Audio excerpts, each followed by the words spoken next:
Iniwan ako ng kadate ko sa Shell gasoline station, kaya chinat ko ang kapatid niyang lalaki para singilin.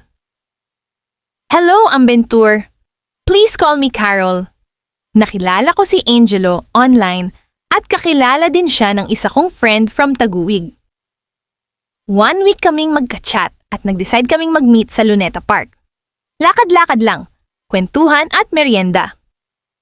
From Quiapo pa ako at Taguig siya. Maganda ang araw last Saturday. Sinundo niya ako sa may Mandaluyong banda bago kami pumunta sa Luneta. May kotse siya at gwapo yung itsura niya. Nagkwentuhan at lakad-lakad kami ng 1 oras. After nun, dumaan muna kami sa 7-Eleven bago gumala ulit. Bumili kami ng pagkain at drinks share kami. Tawa-tawa pa. Parang okay talaga. Walang kaba. Walang duda. Walang dahilan para mag-isip ng masama. Pagkatapos, sumakay ulit kami sa kotse niya at dumiretso sa isang Shell gasoline station. Kasi sabi niya, mag-CR lang daw muna kami pareho bago pumunta sa MOA. Pumasok kami sa loob ng Shell shop ng sabay. Nauna siyang lumabas. Ako, nagtagal ng konti dahil nag-retouch pa ako. Paglabas ko, naghintay ako. Naghintay pa. 10 minutes wala pa siya. Kinabahan na ako kaya tinext ko siya. Hindi nag-send. Inisip ko pa, baka lowbat lang ang phone niya. Gave him the benefit of the doubt. Pero habang tumatagal, iba na yung pakiramdam ko. Lumabas ako ng shop para silipin kung nandoon pa ang kotse niya. Wala na. Bumalik ako sa loob, nanginginig na. Tinanong ko yung staff kung may lalaking umalis. Inilarawan ko si Angelo.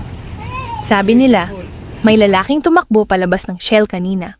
Halatang nagmamadali. Doon na pumasok sa isip ko. Iniwan na niya ako. 30 minuto akong naghintay sa loob ng gasoline station. Pagod na ako. Galit na galit ako sa kanya. Hindi dahil sa hiya, kundi dahil sa bastos ng ginawa niya. Kaya nag-book na lang ako ng Grab pa uwi. Mag-isa. Sa biyahe, imbes na umiyak, uminit ulo yung ko. Kaya nagdesisyon akong hanapin ang kapamilya niya sa social media. Hindi para makipag-away. Para ipaalam kung anong klaseng asal ang pinapakita ng anak nila sa ibang tao.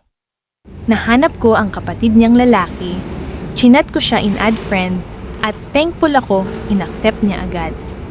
Kinuwento ko lahat mula Luneta, 7-Eleven, Shell, hanggang sa pag-iwan niya sa akin. Nagulat ang kapatid niya at humingi ng pasensya.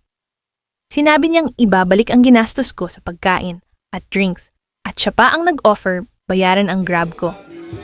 At ginawa niya nga.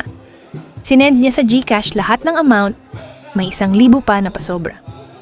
Samantalang si Angelo, pinlock talaga ako sa lahat. Walang sorry, walang paliwanag. Parang multong biglang nawala. Hindi ko na siya hinabol. Ayoko na ring marinig ang palusot niya. Dahil malinaw na sa akin. Kung kaya kanyang iwan sa isang gasoline station, hindi kanya kayang panindigan kahit kailan.